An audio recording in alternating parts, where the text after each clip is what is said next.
My dad works in B2B marketing. He came by my school for career day and said he was a big ROAS man. Then he told everyone how much he loved calculating his return on ad spend. My friends still laugh at me to this day. Not everyone gets B2B, but with LinkedIn, you'll be able to reach people who do. Get a $100 credit on your next ad campaign. Go to linkedin.com/results to claim your credit. That's linkedin.com/results. Terms and conditions apply. LinkedIn, the place to be, to be. We acknowledge the traditional owners of country throughout Australia and recognise their continuing connection to land, waters and culture. We pay our respects to their elders past, present and emerging. Welcome to This Song Is Yours, a music podcast where we chat to a new guest each week, talk about their life and creative endeavours, and talk to them about some of the music they love. Our show works by chatting to our guests about music, but also getting them to make you a playlist of the songs they love. You can find a link to our playlist in the show notes. Welcome to episode 67. I'm your host, Simon Fink. Our guest today is Tornado Club. The electronic supergroup is the uniting of Danny from the Kite String Tangle and Elle from Woodes. In today's episode, we're talking about their new EP entitled Reset, how the band actually met, and songwriting through difficult times. Here we go.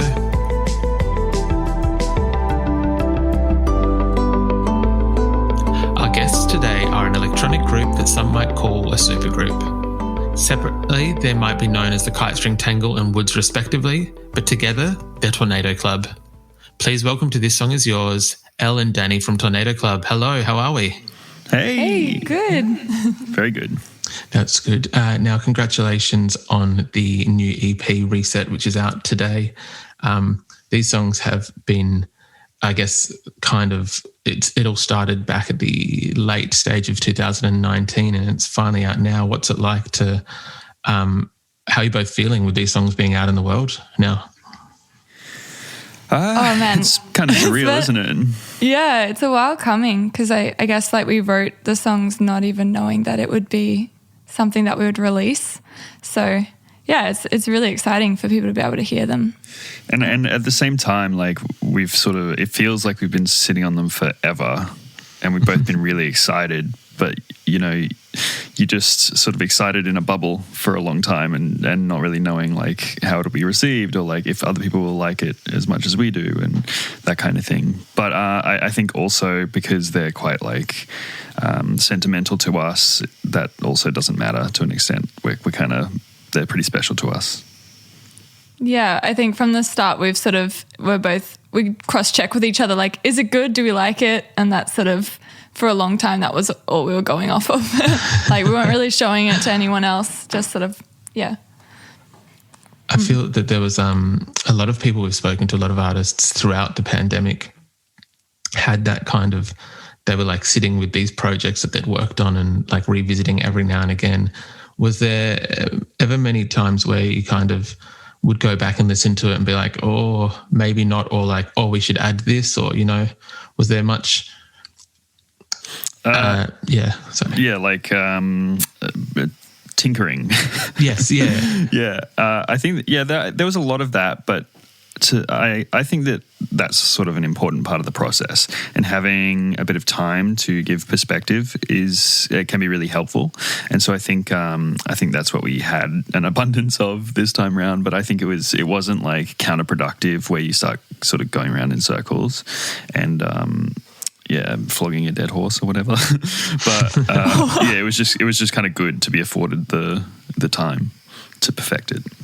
Yeah, I definitely think that this project in a normal environment without everything going on, it would have been really hard to slide it in between. Like, we were both simultaneously releasing albums whilst working on this, and we weren't able to tour that, or sort of, I was confined to my house for the whole Melbourne lockdown. So it was kind of a really great project to just be recording vocals and have someone to just bounce ideas off of and be really excited about something in the future. Yeah. Contact with the outside world. Yeah. Elle, you just mentioned that obviously you both had your respective projects releasing things around that time. Elle, people might know you as Woodes and people might know Danny as the Kite String Tangle I'm curious, how did you guys come together before Tornado Club, and I guess what was the catalyst for the friendship before the band itself? So, I mean, I've been a fan of Danny's for ages. His production is unreal. And I also just really have admired how he runs like multiple sort of business ventures where there's like label. He's like always just like noticing up and coming artists and getting really excited about like certain scenes in Australian music, which I think from the beginning, I realized, I don't know, just like someone I wanted to work with. And I also realized, Danny, that I think we met at the Length show. We've been asked this question a few times and we're like, oh my God, I have no idea when we met. And so we're like still trying to get to the bottom of it. Yeah, I think it was, I mean, if you were at the Brightside Length show, that was when I jumped up with him to sing the Thor, which we had written as a duet. Yeah. And that was like the first time ever performing it. And I seem to remember because you had like the iconic baseball cap or like, I was like, oh my God, the Kite String Tangle's here. But yeah, I was like, the other day I was driving, I was like, no, that's who it was. It wasn't Big Sound. Funny. I think over the years we've sort of just collaborated. Like we started for a thing Danny was working on, and then I think for me it was really exciting. We did this sort of song camp called Song Hubs, where it was like the last day of the camp and you had like 3 hours and it was like you can finish off stuff or you can try and write something in this really short amount of time. And we're like, no, let's do it. Let's just like see what happens.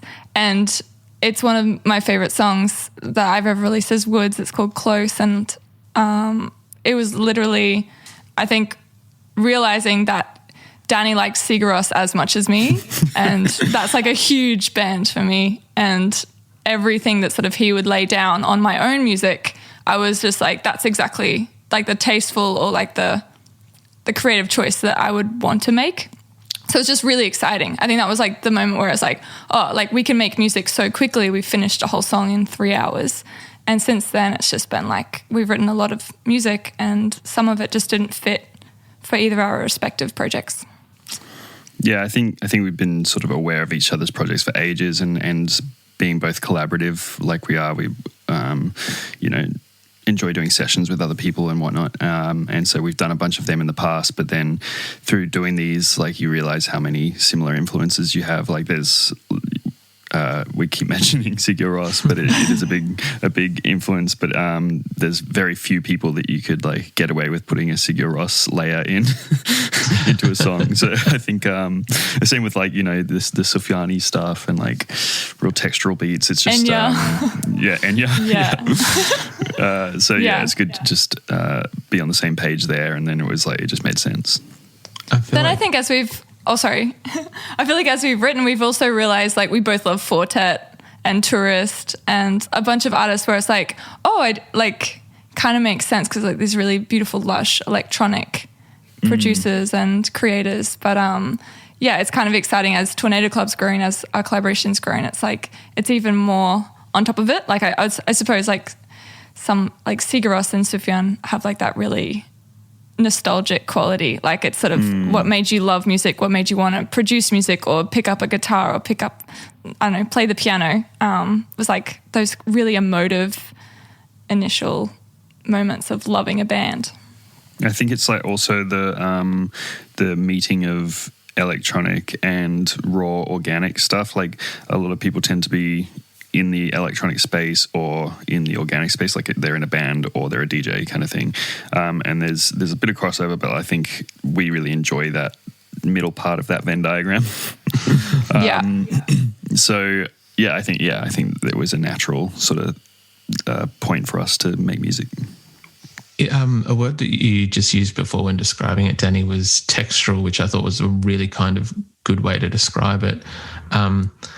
Because it is, listening to the EP, it is weirdly a perfect mix of like both of your projects separately together. Like there's awesome. Point where there's one or two songs where it like might lean into slightly more one than the other. But I'm curious, when you went into it, when you started it, I know you said it was easy, but was there ever any discussion of like it's going to be more Kite String Tangle or it's going to be more or like was there like how do you find that balance where it's not all of a sudden just a song by one of your respective projects featuring the other? Yeah, I think I feel like it happened fairly naturally. We let the song come first and then sort of dressed it up. Like we'd had sort of like some goals in mind of what we thought we might sound like together as like a band rather than our respective projects. So we sort of had a goal in mind, but it was very song led, I think. Do you reckon, Elle? Yeah, I think so. There's a few, in a way, it's easier than your own music where it was like, these are the set variables of like, intuition was the first one we wrote for this, and there's like this really cool bass I think it's a repitched guitar. Yeah, acoustic guitar. And it's like, oh, how can we use that again? Like, how can we kind of make this like unified sound?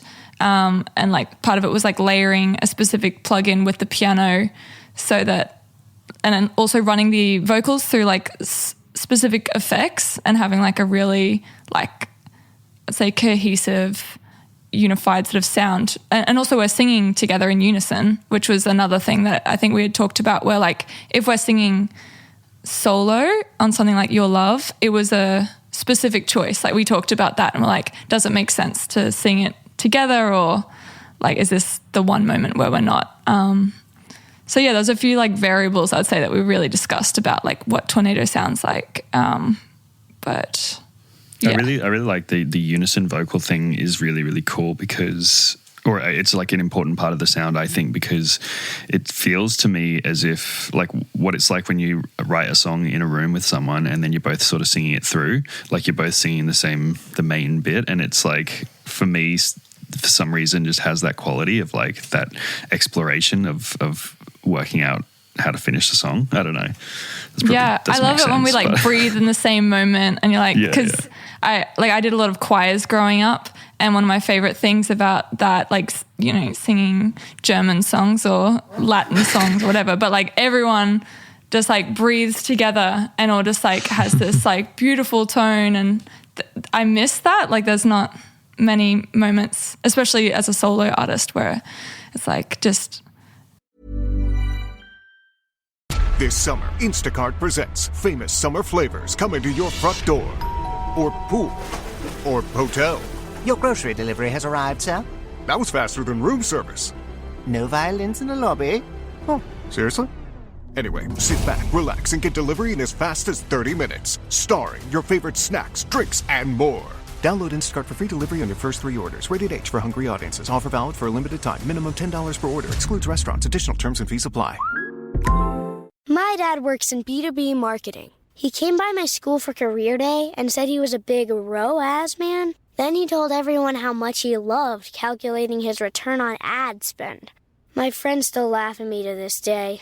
Not everyone gets B2B, but with LinkedIn, you'll be able to reach people who do. Get a $100 credit on your next ad campaign. Go to linkedin.com/results to claim your credit. That's linkedin.com/results. Terms and conditions apply. LinkedIn, the place to be, to be. Yeah, breathing and also like matching the intonation or I don't know. There's like a few little imperfections for sure, but like we really tried to match each other's voices. I feel like outside of the context of a choir, breathing in unison with someone might freak the other person out. So I definitely get what you're saying in terms of like the magic of it. And it is like a shared experience when it's on stage and a little bit weird when not. But oh yeah, totally. Just like, are we breathing yet? Sonically, as we've said, sonically, it's incredible how easy it was for you guys to kind of create the EP. Danny, I'm curious, and if you're okay to talk about it, lovely. If not, we can move on. The songs kind of stemmed from the breakdown or the end of quite a long relationship for yourself. I'm curious how you approached your songwriting for this in terms of, was it kind of like a no holds bar thing, or did you find yourself? It was so like, it kind of wasn't even a choice because it sort of happened the day like unexpectedly fairly the day before a session with Elle. So it was kind of like, oh, like, do I do it? Maybe like it would have been perfectly fine to cancel the session, but I did feel a little bit bad because Elle had moved her flights around and stuff, and I was like, do you want to still do it?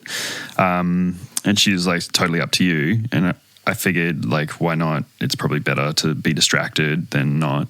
But I kind of went into it with like, I would prefer not to write about it because it's just too obvious and too fresh, and I don't even know how I feel about it yet. And so, yeah, it was kind of like, and then it just became clear that it was impossible to write about anything else. But it was really cathartic, you know, like being in that. It's that time. I'm sure, you know, most people have been through breakups, and you know, there is a period afterwards where you just got to kind of chat it out with someone. And I got to do that in a songwriting format. So it was really bizarre, actually, because it was really nice and cathartic in the room. And then I would like occasionally go outside of the studio to whatever, get some food or whatever. And there was the reality of everything would just like sink in, and it'd get really heavy again. And then you'd walk back into the studio and it'd feel like this sort of nice little sanctuary that we'd created. So it was awesome. And yeah, like the songs that came out of it, we thought were really special. But we didn't realize that till a bit later. I think it was just kind of like we just enjoyed doing it as a process, and then later we were like, actually, these are really good. Like, I think we can do something around this. Yeah, it was definitely I felt like I wasn't in the room as Woodes. Like, it was really like Elle as a friend of Danny, being like, man, this is a really tough situation. All I can really do is listen, and if you want to talk about it, if you want to sing about it, because like the first song being Intuition, I think I knew. It was like I don't know the story. I don't know anything that's happened. All I can do is sort of facilitate that space and be there for someone. So, yeah, it was a very unique songwriting experience. And also I think that's a lot of it's down to Danny's openness to talk about it, because me in like previous breakups, it's like, I don't know, I'm just going to go watch this show for like 20 hours. I'll see you soon. I'm fine. So yeah, like to be able to like, yeah, be open, like I guess, yeah, just made it a very unique experience. I would have been the same as well, I think, purely because we had it organised and it wasn't easy to get out of. Yeah, it's like, this is going to be hugely inconvenient for Elle. Yeah. But that's okay. I would have, which is good, like, yeah. I'm very curious what point came, what point it was that you decided that it could be more than just like sessions that you were working on. Where was there one specific track that jumped out at you, where it was kind of like, yeah, this could definitely be a thing. We could definitely turn this into like a fuller project. I think it was that one, hey, Intuition. Yeah.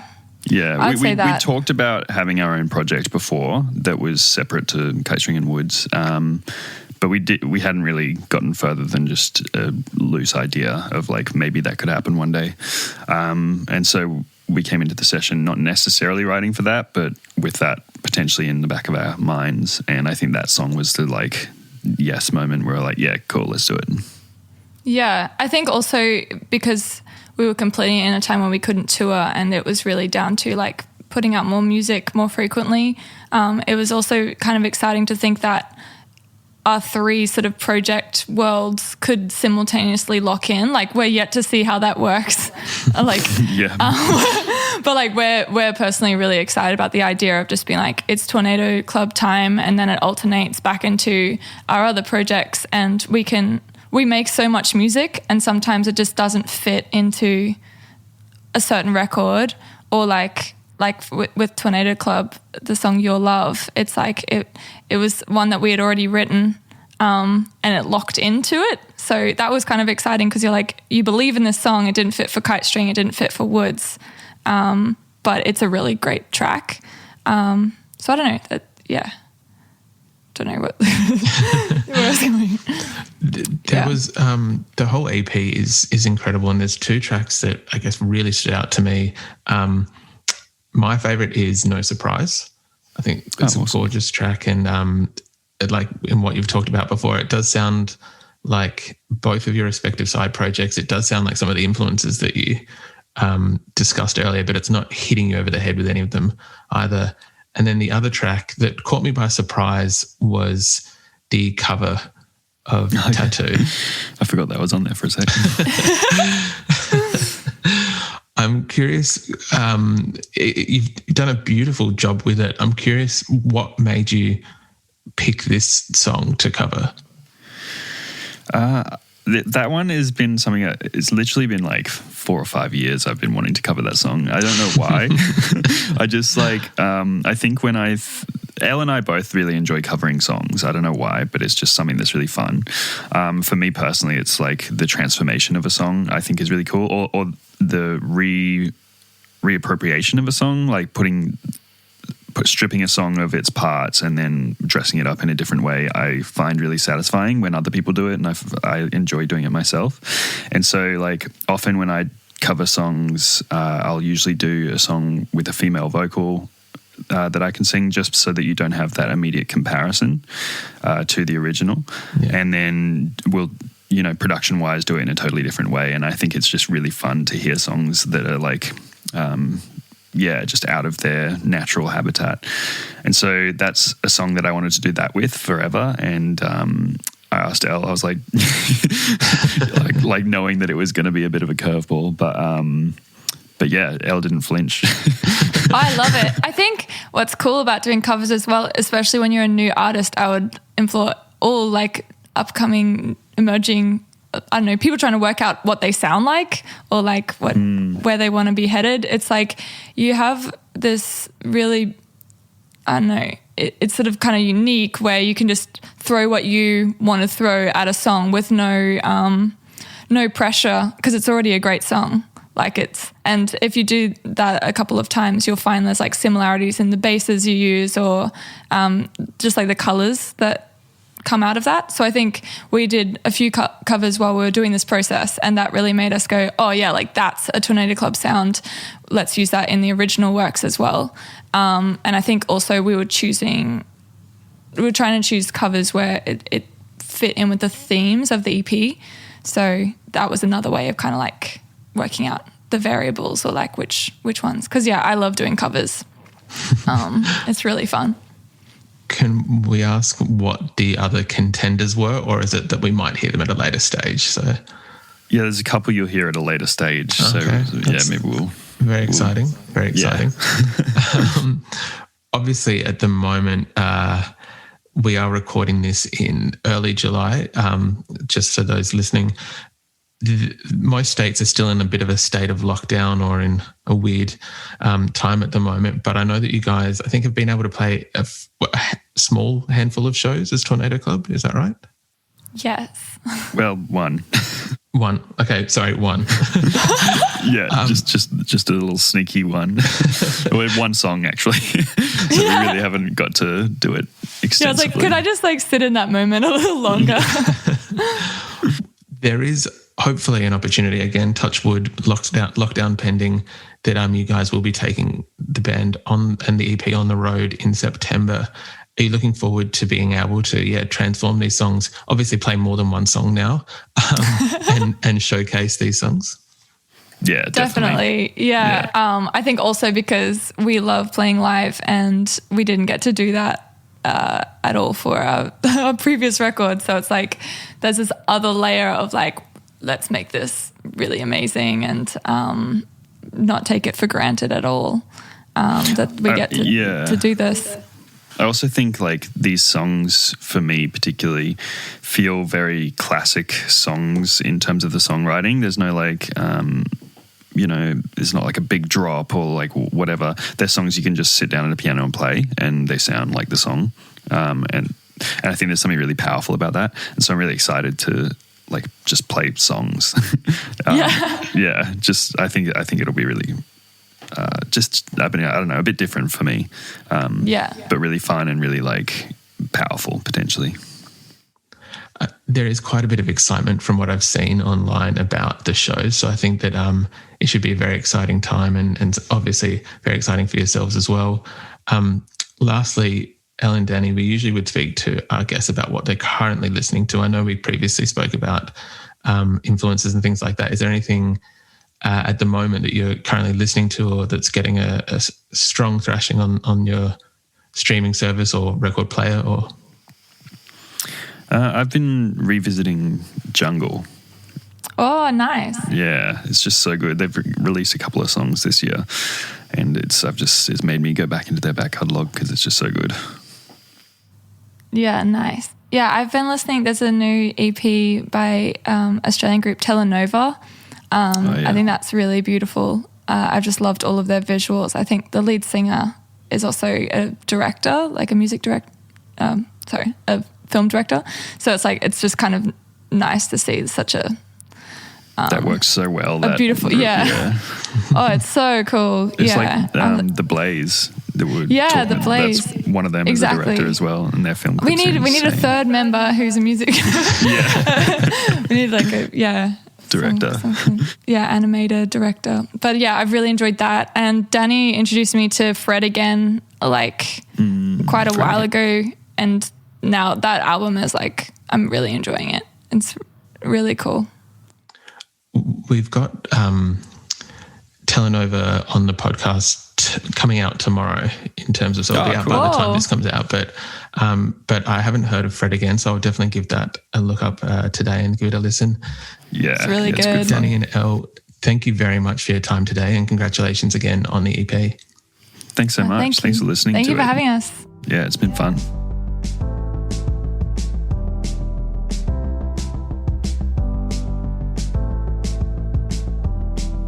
And that's our show. A massive thank you to Danny and Elle for their time. Reset is out now, and we've left links in the show notes if you'd like to stream the EP. We also want to give a huge shout out to Emilie at Warner Music Australia for helping out with today's interview.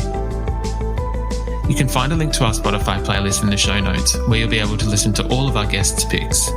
If you like this show, please subscribe wherever you get your pods and stay up to date when new episodes are released. We release new shows each Thursday and Friday morning, with guest playlists streaming on Spotify at the same time. You can follow the playlist profile on Spotify. You can follow us on Instagram, Facebook, and TikTok. Until next week, cheers.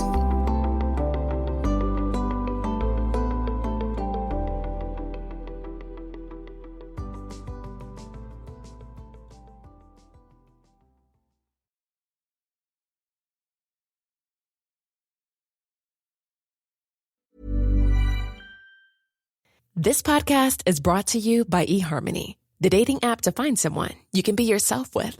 Why doesn't eHarmony allow copy and paste in first messages? Because you are unique, and your conversations should reflect that. eHarmony wants you to find someone who will get you. How are you going to know who gets you? If people send you the same generic conversation starters they message everyone else. Conversations that actually help you get to know each other. Imagine that. Get who gets you on eHarmony. Sign up today.